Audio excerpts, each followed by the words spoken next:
감사합니다. 오늘 네가 낫고자 하느냐, 내가 낫고자 하느냐라는 제목으로 하나님 말씀 증거하겠습니다. 다른 성경들과는 조금 다르게 요한복음에서는 예수님이 예루살렘에 가신 사건들을 앞쪽에 좀 배치해서 예수님이 이미 한 번 예루살렘에 다녀오셨죠. 그리고 나서 사마리아를 거쳐서 갈릴리로 내려오셨다가 다시 예루살렘에, 요한복음에서는 두 번째 방문입니다.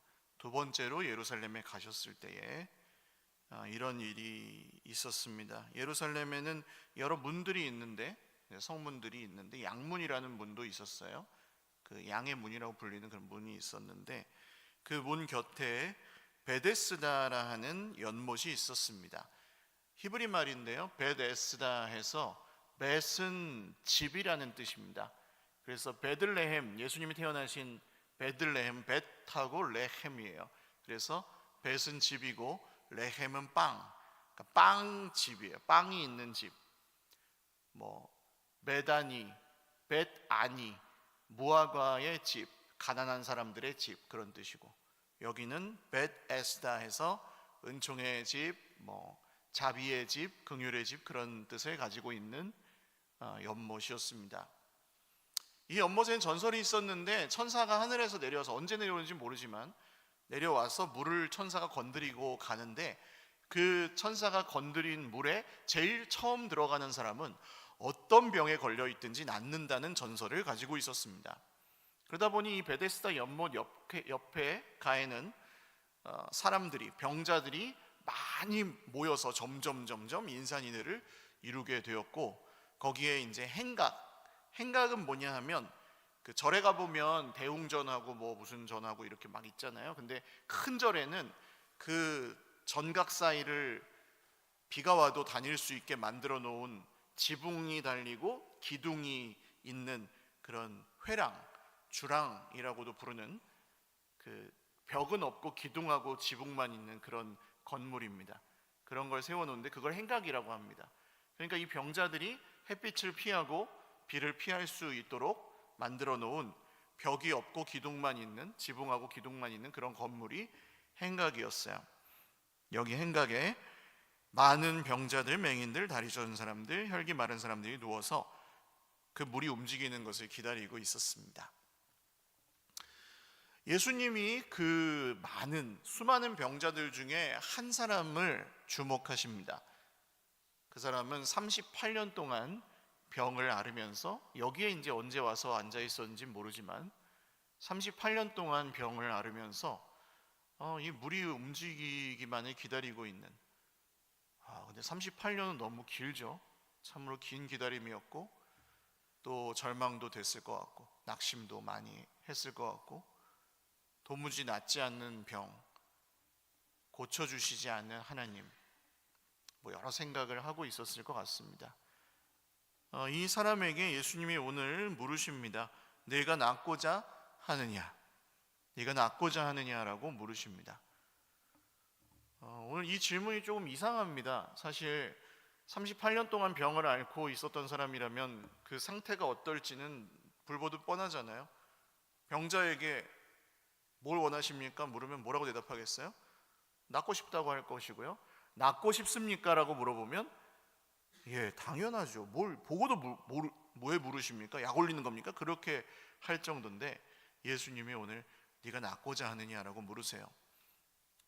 그래서 이 말은 그냥 단순히 병을 고쳐주시겠다는 선언이라기보다는 네가 정말로 낫고 싶으냐? 참으로 낫고 싶으냐? 이렇게 바꿀 수도 있겠습니다. 네가 정말로 살아있게 되고 싶으냐? 살고 싶으냐? 그런 질문이라고 볼 수 있겠습니다. 우리도 때로는 이 베데스다 연못가에 38년 된 병자처럼 이 사람과 같은 상태와 느낌을 느낄 때가 있죠.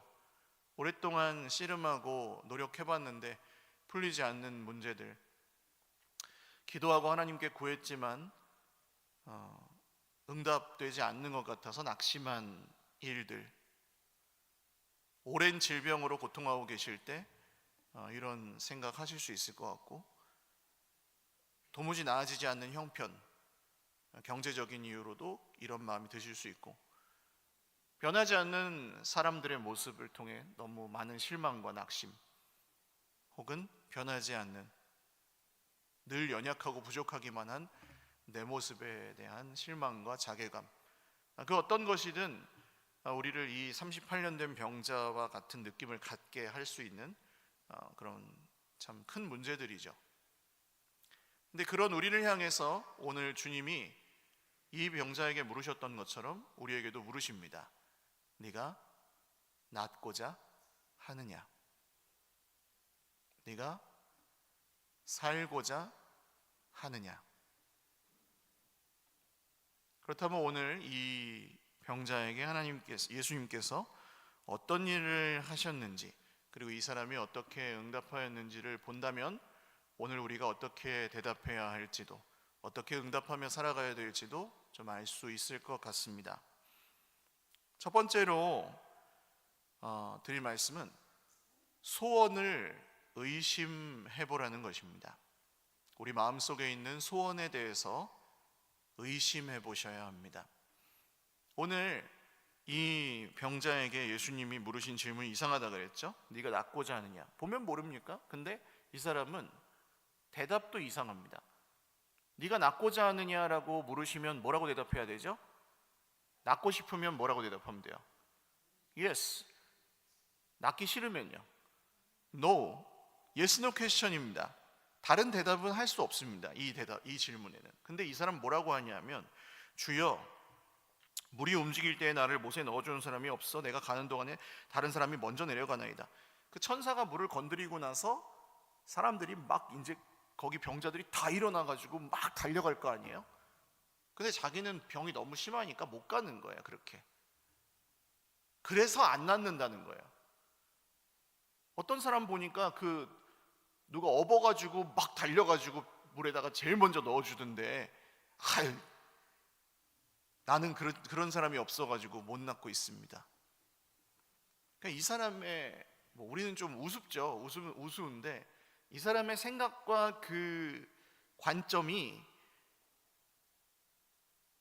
38년 동안 병을 앓으면서 너무 힘들어서 이 베데스다 연못에 완전히 갇혀버린 겁니다. 저기에 1등으로 들어가야만 낫는데 내가 그 1등을 할 수가 없어서 못 낫는 것이고, 1등을 할 수 있도록 나를 누군가가 데려가 줘야 되는데 그게 안 되니까, 그런 사람이 없으니까 안 낫는 거다, 이렇게 생각하게 믿어버리게 된 거예요. 그게 너무 마음속을 사로잡고 있으니까 yes, no question으로 물으셨는데 이렇게 엉뚱한 얘기를 하고 있는 겁니다. 이 전설이 사실인지는 요한이 확인해 주지 않습니다만 별로 중요하지도 않습니다. 저는 사실이 아니었을 거라고 믿습니다. 왜냐하면 하나님이 딱 이제 1등으로 들어간 사람만 딱 고쳐주고 그 다음 2등부터는 다 계속 병 앓게 만들고, 그거 좀 이상합니다. 우리가 아는 하나님은 경쟁에서 이겨서, 서바이벌이라 그러죠. 요새 서바이벌 프로그램이 인기잖아요. 1등한 사람만 상금 주거든요. 그런 하나님은 아니신 것 같아서 이 전설이 저는 그냥 사람들의 간절한 믿음 때문에 생겨난 게 아닐까, 그럼 우연의 일치로 그랬을 수도 있고, 그런 생각인데, 예수님은 진짜죠. 전설은 가짜일 수도 있는데 예수님은 진짜입니다. 진짜 예수님이 오셔가지고 이 사람에게 물으십니다. 네가 낫고자 하느냐? 나을 수 있게 해주시는 분이 오신 거예요, 실제로. 그래서 이 사람은 자기 마음속에 있는 그 소원을 한번 의심해 봐야 했습니다. 진짜 그런가? 우리도 이렇게 오랜 고난이 베데스다 연못에서 기다리다 보면 오랜 고난이 우리의 생각을 자꾸 굳어지게 만들고, 이게 이렇게 되면 저렇게 돼서 내가 될 텐데, 이렇게 하면 들어주실 텐데, 이런 생각들이 자꾸 우리에게 올 수 있습니다. 정말 그렇냐고요. 돈이 없어서 안 되네. 하나님 돈을 주셔야 되는데, 건강이 없어서 안 되네. 하나님이 건강을 주셔야 되는데, 저 사람이 변하질 않아서 안 되네. 하나님이 저 사람을 변화시켜 주셔야지 뭐가 될 텐데, 교회가 부흥할 텐데. 이런 생각들이죠. 오늘 이 38년 된 병자가 하는 생각과 비슷한 생각입니다. 하나님이 이렇게 해주셔야 내가 나을 텐데, 하나님이 이렇게 해주셔야 내가 행복해질 텐데 라고 자기 마음속에 있는 소원을 가지고 있습니다. 그런데 그 소원은 우리가 생각할 때는 그 소원이 이루어지면 우리에게 유익할 것 같지만 사실은 그렇지 않을 수도 있습니다. 어떤 소원들은 우리의 인생을 자꾸 낙심하게 만들고 절망하게 만드는 소원들입니다. 예를 들어서 학벌이 이 세상의 성공 전부라고 생각하는 사람이 있다고 한번 생각해 보십시오. 제가 지인인 목사님에게 들었는데 그분이 그러시더라고요. 아버지가 서울대를 나오셨어요. 아들은 고대인가 연대를 나갔어요. 합격했어요. 그랬더니 아버지가 의절했대요. 아들하고 서울대를 못 갔다고. 내가 서울대 나왔는데 너는 왜 서울대 못 가냐 이러고. 좀 이상한 분인 거죠 사실. 근데 그분의 마음에 있는 그 소원은 선한 것 같았지만, 아들이 잘 되길 바라는 소원은 선한 거죠. 근데 아들과 의절해버리는 결과를 낳았어요. 그 소원은 선해 보였지만 선하지 않았던 거죠. 돈이 많고 성공하고 그냥 성공까지는 관두고 별 문제 없이 여유 있게 그냥 좀 살고 싶다, 넉넉하게, 이런 마음도 모든 분들에게 있습니다만, 사실 이 세상에서 성공이라고 자신 있게 말할 수 있을 만큼 자랑하고 남에게 드러낼 수 있는 사람은 100명 중에 1명 정도 될까요? 그보다 적을 것 같습니다. 그러니 그 성공을 향한 욕구와 소원도 우리를 행복하게 해주는 게 아니라 100명 중에 99명의 대부분 우리는 드니까요. 행복하게 해주는 게 아니라 우리를 낙심하게 만들고 상대적 박탈감에 시달리게 하거나 다른 사람과 비교하면서 열등감을 갖게 하는, 우리를 좀먹는, 우리 인생을 좀먹는 소원들입니다. 선한 소원이 아니라는 거죠. 그럼 선한 소원은 무엇이냐? 하나님으로부터 오는 소원들입니다. 할렐루야. 우리 주기도문에서 배웠잖아요. 하늘에서 주님의 뜻을 이루시는 것처럼 땅에서도 이루어 주십시오. 주님의 뜻을. 보이지 않는 모든 곳을 다스리시는 하나님, 그 보이지 않는 모든 곳에서 주님의 뜻을 이루시는 하나님께서 우리 삶에도 하나님의 뜻이 이루어지게 하여 주시옵소서 라고 기도합니다. 주님께 기도를 배운 사람들은. 주님께 기도를 배우지 않은 사람들은 내 소원이 이루어지게 하여 주시옵소서 라고만 기도합니다. 그래서 내 소원이 이루어질 때까지 단식투쟁도 하고, 저 사람은 들어주고 나는 안 들어주는 것 같으면 삐지기도 하고, 그거는 절에 가서 기도하는 사람들도 그렇게 기도하고, 무당을 찾아가서 기도하는 사람들도 그렇게 기도를 하고, 다 그래요. 내 소원 들어달라는 기도는 기독교만 하는 게 아니에요. 다 해요, 다. 기독교의 기도가 다른 것은 주님의 뜻이 이루어지게 해달라고 기도한다는 점입니다. 연말에 TV에서 시상식을 할 때 연예인들, 가수들, 배우들이 하나님께 모든 영광 돌립니다. 그럼 너무 멋있잖아요. 잘하는 겁니다. 그렇지만 상을 못 받아도 하나님께 영광 돌릴 수 있습니다. 여러분, 성공해야만 하나님께 영광 돌릴 수 있는 게 아니라 실패해도 하나님께 영광을 돌릴 수 있습니다. 저는 그런 분들을 너무나도 많이 봤습니다. 병석에서 정말 목숨이 경각에 달려 있는데도 호흡기를 끼고도 하나님, 저를 구원해 주셔서 감사합니다, 곧 가서 뵙겠습니다 하면서 고백하시는 분들을, 저는 삼성전자 일재용 회장이나 테슬라의 일론 머스크 회장보다 그 산소 호흡기 끼고 믿음을 고백하던 분들이 더 위대하게 보이는걸요? 하나님께 영광 돌리시는 거죠, 그게. 그리고 하나님의 꿈은, 하나님의 비전은 성령이 보여주신다 그랬잖아요. 하나님의 비전의 특징은 우리를 가슴 뛰게 해요. 우리를 살아있게 합니다. 무기력한 것에서 탈출하게 해줍니다. 하나님의 꿈은. 그러니까 뭐 예를 들어 저에겐 그런 꿈들이 있어요. 우리 교회가 정말 건강하게 말씀대로 서로 사랑하고 하나님을 사랑하면서 행복하게, 힘들어도 그 고난을 이겨내고 그렇게 함께 살아가는 공동체가 됐으면 참 좋겠습니다, 하나님. 할렐루야. 저는 이게 하나님의 꿈에 가깝다고 생각하고, 이 꿈은 그래서 저한테 용기를 주고 힘을 주는 꿈입니다. 저도 물론 돈 많아지고 싶고, 유명해지고 싶고, 더 잘생기고 싶고, 더 건강하고 싶고, 이런 꿈이 저한테도 있죠. 왜 없겠어요, 소원이.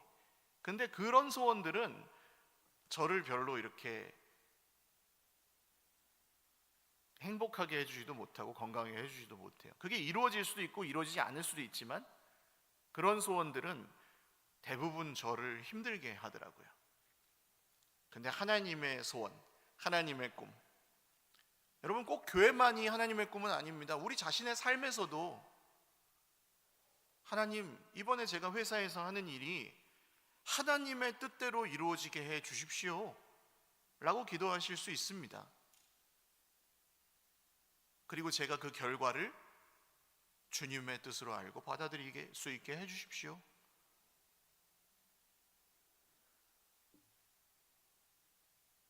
고난 중에 하나님의 뜻이 있다고 믿는 분들은, 그걸 인정하는 분들은 전 다 천국에서 상이 크실 거라고 믿습니다. 대부분의 세상 사람들, 잘 나가는 사람들은 인정 안 합니다. 고난 중에 하나님의 뜻이 있을 수 있다, 이런 거 인정 안 합니다. 왜냐하면 자기는 됐거든요. 내가 기도했더니 됐다, 내가 믿었더니 주셨다, 이런 것만 하거든요. 그런 분들은 그래서 시험도 아주 세게 오죠.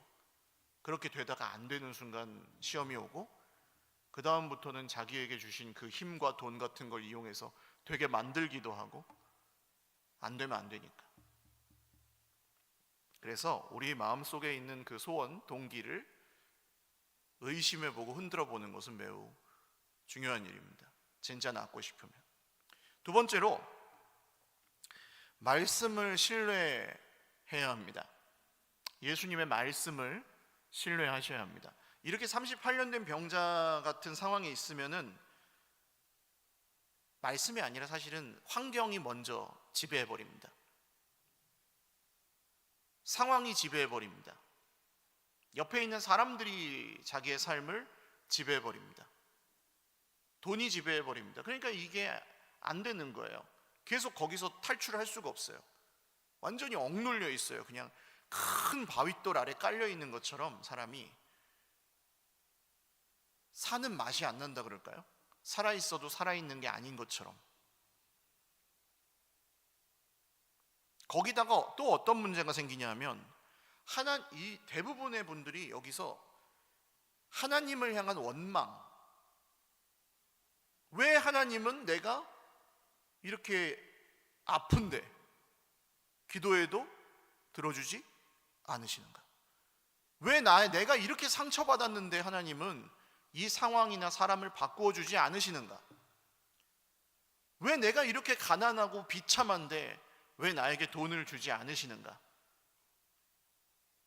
이런 것 때문에 하나님을 원망하고 미워합니다. 시험에 들어있는 거죠. 들어주지 않는 하나님, 내 소원 같은 건 관심 없는 하나님, 만들어 놓기만 하고 뒷짐지고 지켜보는 하나님, 야속한 하나님. 저 악한 사람의 기도는 잘 들어주는 것 같은데 왜 나는 더 선한 것 같은데 안 들어주지? 이런 생각들에 빠져 계십니다. 혹은 이런 죄책감에 빠져 계시는 분들도 있습니다. 내 기도가 부족하니까 안 들어주시나? 내 믿음이 부족하니까 안 들어주시나? 내 노력이나 봉사나 헌금이 부족해서 안 들어주시나? 여러분, 세상에는 이런 사람의 마음속에 있는 두려움을 가지고 장사하는 사람들이 있어요. 무당입니다. 무당은 더 많은 돈과 더 많은 정성을 들여야 응답이 영험하다고 가르칩니다. 왜요? 자기가 돈을 벌기 위해서입니다.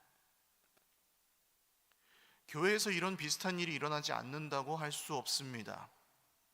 그러므로 여러분, 여기서 그 상황이나 마음, 감정을 붙들지 마시고 예수님의 말씀을 붙드셔야 돼요. 무당 종교가 인류 역사상 없어지지 않았던 이유는 이것 때문입니다. 단 한 번도 없어진 적이 없고 모든 제국의 지배자들까지도 다 무속에 빠져 있습니다. 지금까지도, 오늘 현대에도 그렇잖아요. 그런 사람들이 있잖아요. 세상에서는 그렇게 사는 길밖에 없었지만 이제 달라요. 예수님이 우리 인생 가운데 찾아오신 다음에는 다른 길이 열렸는데 바로 예수님의 말씀을 의지하는 길입니다. 예수님은 오늘 이 사람에게 뭐라고 말씀하십니까? 일어나서 네 자리를 들고 걸어가라 그러십니다. 일어나서 네 자리를 들고 걸어가라. 병자가 이렇게 얘기했었죠. 물이 움직일 때 나를 들고 업고 연못에다 1등으로 넣어주는 사람이 없어서 낫지 않습니다. 그랬더니 예수님이 그럼 내가 너를 업어가지고 넣어주마, 뭐 너를 업을 사람을 보내주마, 이러지 않으십니다. 그냥 일어나서 자리를 들고 걸어가라. 낳은 다음에 일어나서, 낫게 해준 다음에 일어나 걸어가라, 그러면 맞아요. 그럼 다 걸어갈 수 있죠. 하나님이 우리한테 돈을 주시고 건강을 주시고 우리 원하는 것만큼 그냥 행복하게 해주신 다음에 섬겨라 그러면은 뭘 기분 좋게 섬기죠. 뭐 못하겠어요. 불 속에라도 들어가지. 다 준 다음에 하면 말이에요. 근데 아닙니다. 그게 문제가 아니라서 그렇습니다. 예수님은 낫지 않은 사람한테 자리를 들고 일어나서 걸어가라고 하십니다. 건강한 사람한테 일어나서 걸어가라고 하는 게 아니라 지금 병든 사람한테 일어나서 걸어가라고 하십니다. 그래서 예수님의 기준은 좀 다릅니다. 이 말씀에서. 여기 세상 나라에서는 해결되고 걸어가고, 그죠? 성공하고 나서 걸어가고, 여유 있어진 다음에 걸어가고, 괜찮아진 다음에 걸어가고, 이게 세상 나라의 기준이고, 그 기준에 맞추려면 사람은 늘 낙심하고 절망하고 죄책감 느끼거나 하나님 원망하거나 그렇게 가는 거예요. 근데 예수님 뭐라고 하십니까? 너 아프니? 아프지? 근데 아파도 일어나서 걸어가라. 네가 지금 38년 동안 아팠지? 안 나을 것 같지? 괜찮아. 일어나서 걸어가라. 할렐루야.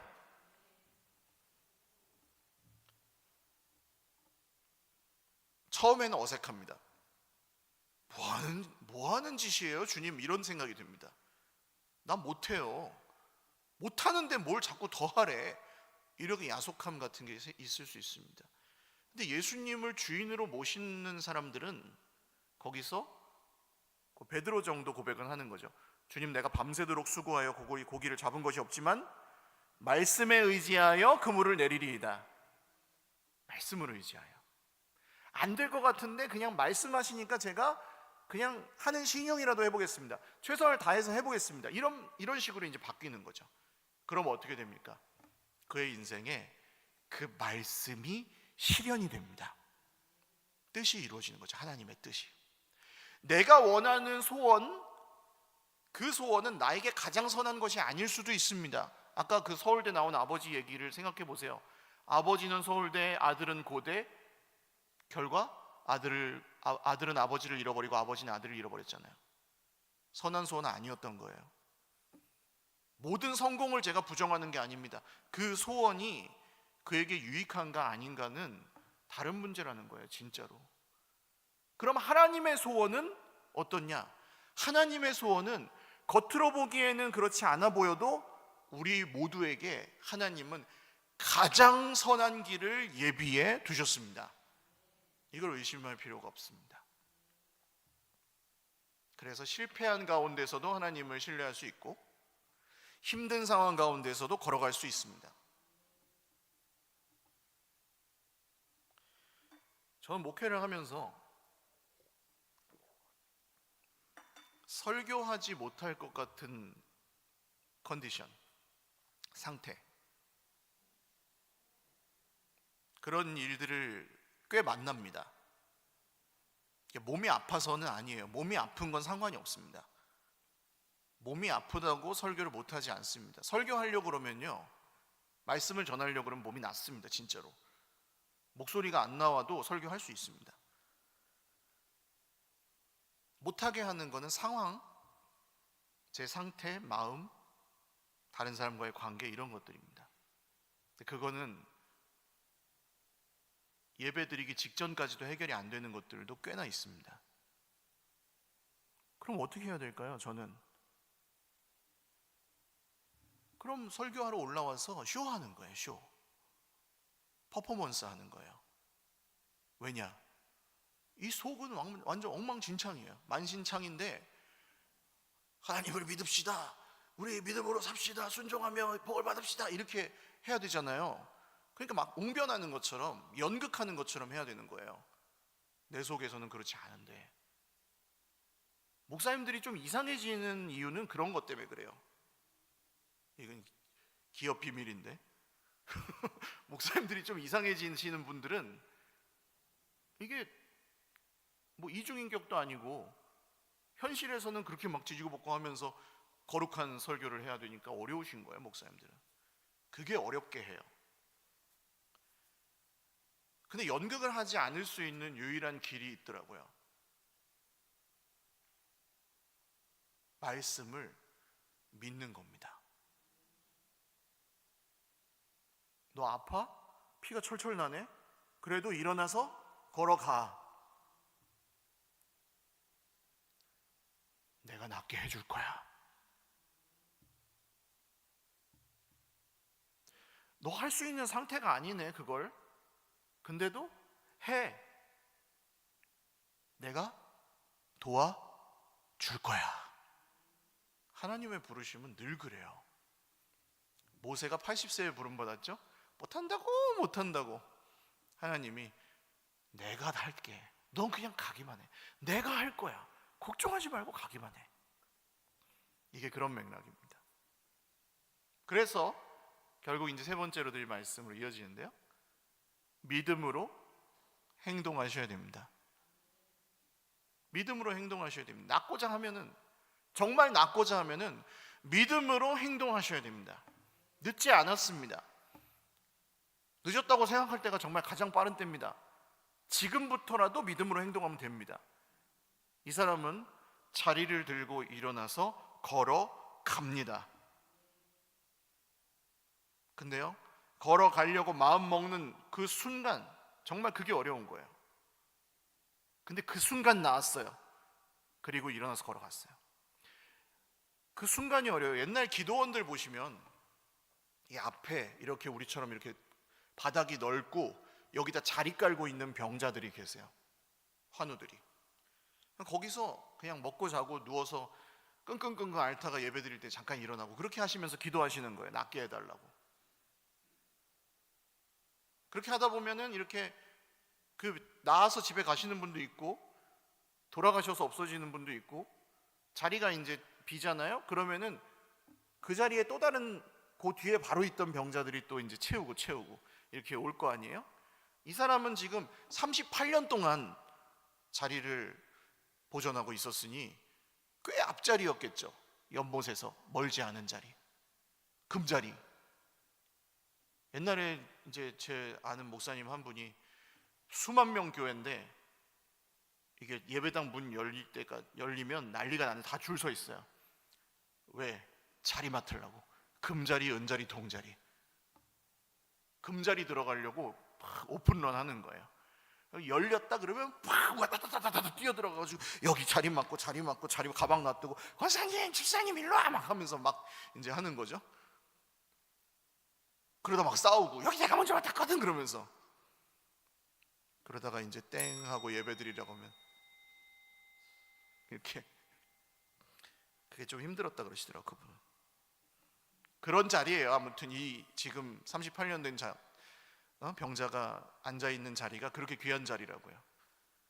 여기 한 번 빼면 다시 맡을 수가 38년 걸려요. 그 자리까지 다시 오려면. 근데 예수님은 지금 그 자리를 걷어가지고 집에 가라는 거예요. 낫게 해주고 가라는 것도 아니고. 근데 이 사람이 그 말씀을 믿고 믿음으로 행동해요. 자리를 들고 일어나서 걸어갔습니다. 다시는 그 자리로 돌아오지 않게 고쳐주셨습니다. 사람들이 막 흉을 봅니다. 너 안식일인데 지금 뭐하는 짓이야? 원래 안식일에는 물건을 들고 일정 거리 이상 가면 안 돼요. 그 자기들이 정했어요. 그렇게. 그게 쉬는 걸, 안식일을 지키는 거라고.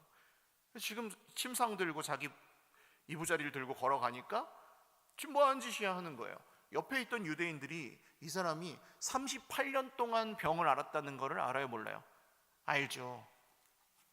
자, 내 옆에 있는 사람이 나랑 원수거나 진짜 안 친한 사람이어도 38년 동안 병에 걸렸었다가 나으면은 사람이 축하를 한다, 저주를 한다? 축하를 하죠. 축하를 해야죠. 안 믿는 사람들도 다 그렇게 해요.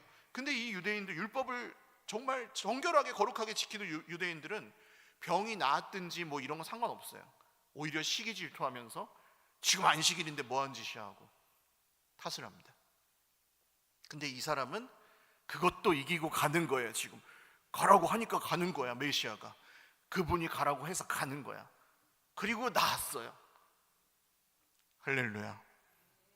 믿음으로 행동하는 게 사실은 쉽지는 않아요. 사람들이 뭐라 해요. 이렇게 다시 그 자리로 못 돌아갈 것 같아요.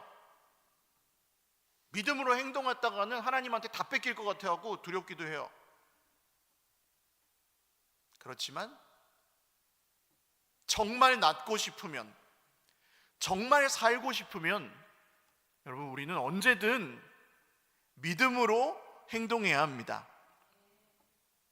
말씀을 마치겠습니다. 오늘 그리고 앞으로도 계속 우리는 이 말씀이 기억날지도 모르겠습니다. 38년 된 병자가 꼭 내 신세 같아서 응답되지 않는 기도.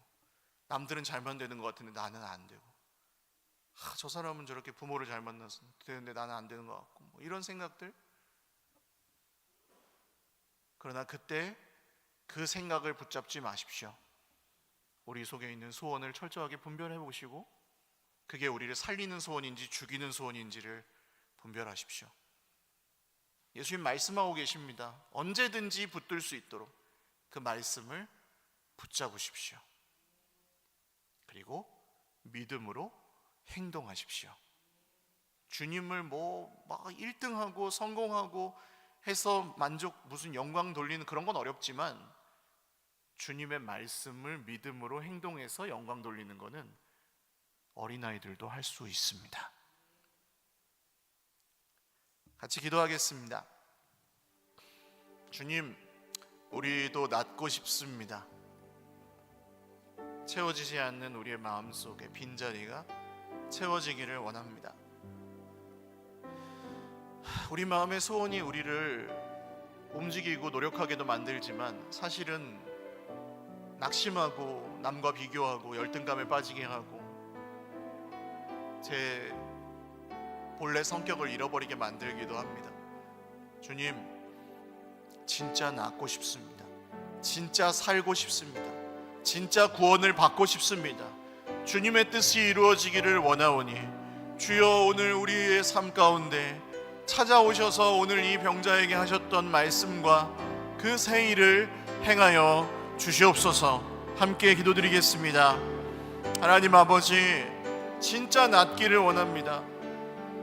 100년밖에 안 되는 이 세상에 칭찬과 인정과 쾌락과 돈과 안정과 풍요와 부와 명예와 권세를 전부라고 생각하며 살지 않고 영원한 하나님의 나라를 소망하며 살기 원합니다. 주님의 나라가 임하였으니 그 나라의 백성답게 살기를 원합니다. 세상 나라에서 비교하며 경쟁하다가 지친 베데스다 연못의 행각처럼 정말 그 병자들이 차고 넘치는 이 세상입니다. 주님, 경쟁의 집이 아니라 은혜의 집으로 바꾸어 주시옵소서. 하나님, 절망의 집, 낙심의 집, 시험의 집이 아니라 하나님이 주시는 은혜의 집, 생명의 집, 기쁨의 집으로 바꾸어 주시옵소서. 우리 인생이 정말 베데스다 되게 하여 주시옵소서. 우리 한 번 더 기도하겠습니다. 우리 속에 그 38년 된 병자와 같이 참 오랫동안 기도하고 있지만, 혹은 오랫동안 노력하고 있지만 채워지지 않고 응답되지 않는 것 같아서 힘든 것이 있으셨던 분들은 가슴에 손을 얹고 한번 기도하십시오. 그게 사람이든 돈이든 환경이든 내 모습이든, 주님, 이 소원이 저를 건강하게 해주지 못한다면 저는 이 소원을 주께 맡기겠습니다. 이 소원의 결과를 주께 맡기겠습니다. 주님의 뜻대로 이루어 주셔서 저를 살게 하여 주시옵소서. 저를 회복하여 주시옵소서. 네가 낫고자 하느냐? 주여, 낫기를 원합니다. 기도하겠습니다. 하나님 아버지, 오늘 마음속 깊은 곳에 품고 있는 저의 소원을 주님께 말씀드리며 기도합니다. 낫고자 하느냐? 예, 낫고 싶습니다. 진짜로 낫고 싶으냐? 예, 주님, 낫고 싶습니다. 주님, 저를 고쳐주세요. 이 소원은 저를 건강하게 해주지 않았습니다. 이 소원은 저를 낙심하게 만들었습니다. 이 소원은 저를 남과 비교하게 만들고 실패에 시달리게 만들었습니다. 이 소원은 저에게 상처를 주었습니다. 그러나 주님의 소원을 이루어 주십시오. 이 소원의 결과를 주님께 맡겨드립니다. 주님의 소원을 이루어 주시고 저는 그것을 그냥 말씀을 신뢰하고 믿음으로 행동하며 잘 따라가겠습니다. 주님이 이루어 주십시오. 살아계신 주 예수님, 오늘 우리는 베데스다 연못의 수많은 맹인들과 다리 저는 사람들과 혈기 마른 자들과 같이, 오늘 이 38년 된 병자와 같이 마음속에 있는 헛된 욕심으로부터 비롯된 소원에 잘 속기도 하고, 오랜 고통에 지쳐 있기도 하고, 응답되지 않는 기도에 답답함과 시험을 받고 있기도 합니다. 주님, 우리를 긍휼히 여겨 주셔서 오늘 이 말씀대로 우리에게 물으신다면 네가 낫고자 하느냐? 주여, 낫기를 원합니다. 이 소원의 결과를 주님께 맡겨드립니다. 이 소원을 어떻게 이루실지 않을지도 주님께 맡겨드립니다. 이루시는 방법도 주님께 맡겨드립니다. 이루시는 때도 주님께 맡겨드립니다. 그리고 주님의 말씀에 의지하여 믿음으로 오늘을 살아가겠습니다. 주의 백성들을 고쳐 주시옵소서. 다시 살아나게 하여 주시옵소서. 주님, 그냥 아무렇지 않게 하는 말이지만 정말 중요한 말, 믿음으로 살아가게 하여 주시옵소서. 우리를 고쳐주시고 구원하시고 회복하실 우리 구주 예수님의 이름으로 기도 올리옵나이다. 아멘. 우리 주님께 영광의 박수 올려드리겠습니다. 다 같이 일어나셔서 아까 했던 찬양 후렴하고 예배 마치겠습니다. 그 사랑 얼마나 아름다운지, 그 사랑 얼마나 날 부욕해 하는지, 그 사랑 얼마나 크고 놀라운지를, 그 사랑 얼마나 나를 감격하게 하는지.